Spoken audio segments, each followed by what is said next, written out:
விநாயகருக்கு எப்படி யானைத்தலை வந்தது என்று உங்களுக்கு தெரியுமா? ஒருநாள் பார்வதி தேவி குளிக்கச் சென்றபோது தனக்கு காவலாக யாரை வைப்பது என்று யோசித்தார். தன்னிடமிருந்த மஞ்சளைக் கொண்டு ஒரு சிறுவனின் உருவம் செய்து அதற்கு உயிர் கொடுத்தார்.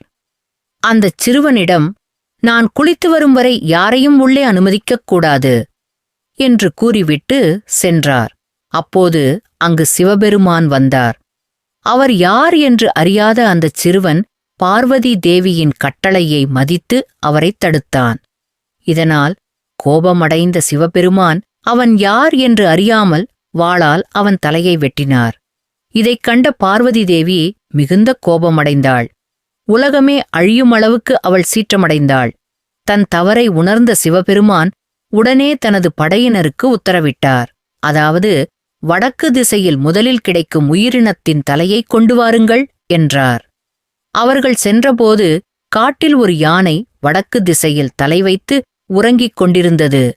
அதன் தலையை கொண்டு வந்து சிவபெருமானிடம் அளித்தனர். அந்த யானை தலையை சிவபெருமான் அந்தச் சிறுவனின் உடலில் பொருத்தி உயிர் கொடுத்தார். மேலும் சிவபெருமான் அவரை எல்லா தெய்வங்களுக்கும் முன் வழிபட வேண்டிய முதன்மைத் தெய்வமாக அருளினார். இவ்வாறு அந்தச் சிறுவன் விநாயகர் ஆகி யானைத் தலையுடன் உலகம் முழுவதும் வணங்கப்படும் தெய்வமாக ஆனார்.